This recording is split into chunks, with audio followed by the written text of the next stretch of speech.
Happy Women's History Month, everyone! For this occasion, I thought it would be a good idea to talk about the life of a more obscure figure from women's history. A feminist, socialist, and anarchist writer and revolutionary in Meiji-era Japan. Though her life was interesting, she's most famous for how she died, as the only woman in Japanese history to be executed for treason. This is the story of Kanno Sugako. Kanno Sugako was born in 1801 in Osaka. The details of her childhood are kind of fuzzy, but we can say that she was born fairly wealthy, but her life took a turn for the worst after her father's mind failed when she was 8 or 9, followed shortly afterwards by the death of her mother. At some point in her youth, Suga was the victim of a sexual assault, something which Japanese society held as a strike against the victim over the perpetrator. Though initially riddled with guilt over this event, Suga eventually found comfort in an essay by socialist thinker Sakai Toshihiko, which compared rape to being bitten by a mad dog, something for which victims should not hold themselves responsible. In 1899, Suga married into a Tokyo merchant family, but would later report being disinterested in business, preferring to read.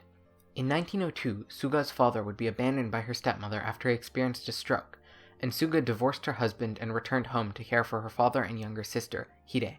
Suga spent about half a year working to support her family, before meeting her brother's patron, a renowned journalist and playwright named Odagawa Bunkai, who she asked to help her become a novelist. Though she had only an elementary education, Bunkai was impressed with her work, and helped her to improve her skills and get a job working for a local newspaper. While working there, she would write a handful of novelettes, through which she would voice some of her early feminist sentiments, bemoaning the strict roles and emphasis on looks and clothing placed on young girls.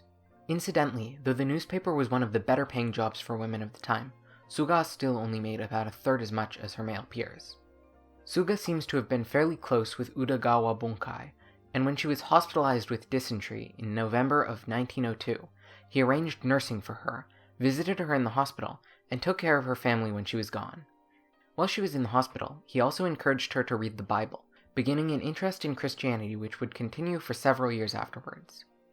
Their close relationship has led to many sources uncritically presenting the two as lovers, but our only evidence of this comes from a later ex of Suga's, who claimed she had seduced Bunkai in order to exploit his money.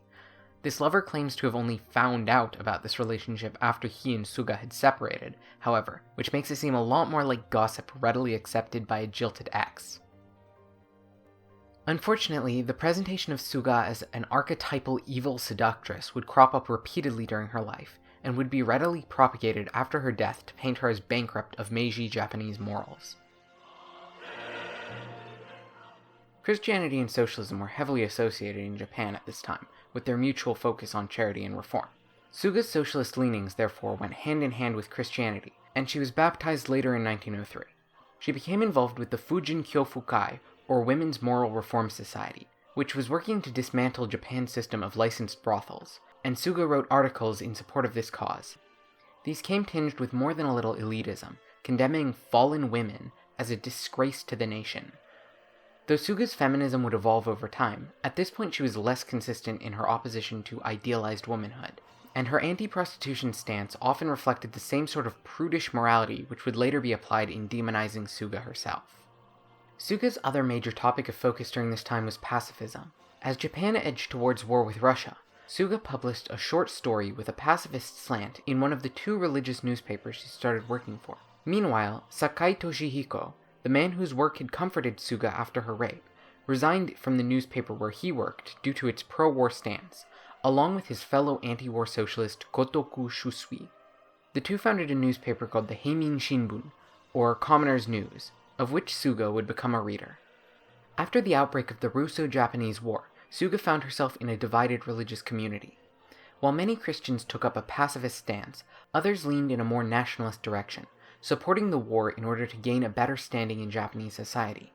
Socialists, meanwhile, remained to a large degree anti-war, driving them apart from the once close Christian community.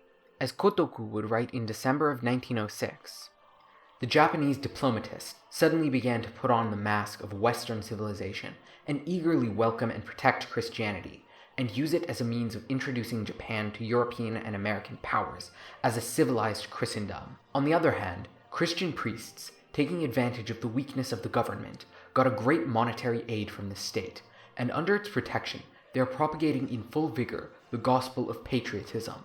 Thus, Japanese Christianity, which before the war was the religion of the poor, has now literally changed within only 2 years to a great bourgeois religion and a machine of the state and militarism. While Suga had been more Christian than socialist before the war, this would shift at some point afterwards. Perhaps it was her pacifist ideals that led her down this path. In 1904, she would seek out Sakai Toshihiko while in Tokyo for a conference, and befriended him. Later, she would join Sakai and Kotoku's anti-war Heimin-sha group. By 1905, Suga's brother had sailed to the US for his studies, and her father passed away, leaving Suga alone with her sister Hide. She began editing for the Muro Shimpo newspaper after their lead editor was jailed for insulting the authorities, and entered a common-law marriage with a fellow Christian socialist named Arahata Kanson, moving to Tokyo with him and Hide. Tragedy struck when Hide became sick with tuberculosis, and, with Suga and Arahata lacking the money to hospitalize her, she died in early 1907, just 3 days before her 20th birthday. Things only got worse as Suga contracted the disease herself, forcing her to spend 2 months in a convalescence home, and her relationship fell apart. Nevertheless, Suga continued to work at the Muro Shimpo and to attend socialist meetings and rallies. During her time at that newspaper, she published a short essay expressing her views on the status of women in Japanese society. In accordance with long-standing customs, we have been seen as a form of material property. Japan has become an advanced, civilized nation, but we women are still denied our freedom by an invisible iron fence. There are women who take pride in their apparel, who are content to eat good food, and who regard going to the theater as the highest form of pleasure. We could ignore for the time being these pitiful women with slavish sentiments and hapless plights, women who give no thought to anything but their own self-interest. But women with some education and some degree of social knowledge must surely be discontented and angry about their status. Our ideal is socialism, which aims at the equality of all classes. But just as a great building cannot be destroyed in a moment, the existing hierarchical class system, which has been consolidated over many years, cannot be overthrown in a day and a night. If we act too hastily, we are likely to produce a history of repeated mistakes. But we must cling to the ideal of a new society as our hope and entry into a new sunlit world. So we must first of all achieve the fundamental principle of self-awareness, and develop our potential, uplift our character, and then gradually work towards the realization of our ideal. In 1908, Suga was involved in an event now called the Red Flag Incident, where she joined with a number of socialists and anarchists in celebrating the release of a prominent anarchist from prison. They waved red flags bearing anarchist slogans and sang revolutionary songs until the festivities were broken up by the police, who attacked the demonstrators. Though the state had been relatively tolerant of socialist activity under the leaving Prime Minister's administration, this was the final weeks of his time in power, and things had begun to change as his more authoritarian replacement prepared to take office. The demonstrators fought back with some success, but ultimately a number of their leaders were arrested, including Arahata. Suga went to check on them in prison and saw that they had been beaten before being arrested herself. She spent 2 months in jail, during which time she was still suffering from tuberculosis. This experience resulted in a fundamental shift in Suga's ideology. The brutal treatment of the prisoners outraged her, and she became convinced that her principles could not peacefully propagate in such an environment, concluding that violent revolution and assassinations would be necessary. Her anger at the injustice of the system swelled, and she would later describe wanting to kill off the prosecutors, police, and judges who preached justice, mercy, and benevolence, but showed none. By the time Suga was tried, found innocent, and released from jail, she'd been fired from the Muro Shimpo, and her health was worse than when she'd been arrested. She went around a year without publishing anything, taking a job doing domestic work while she recuperated from her illness. During this period, she began a relationship with Kotoku Shusui. Kotoku had been jailed the previous year for his writings in the Heimin Shinbun, and after his release he had traveled to the US, where he was during the Red Flag incident. Unfortunately, as was the trend in Suga's life, this relationship would be used to demonize her, as many of her comrades still viewed she and Arahata as a couple, and saw her new relationship as a betrayal of their still imprisoned comrade. Kotoku's prominence in the leftist movement didn't help, with one comrade saying that Suga abandoned a foot soldier in favor of an officer. According to Japanese legend, the emperor was a divine figure, descended from the sun goddess Amaterasu.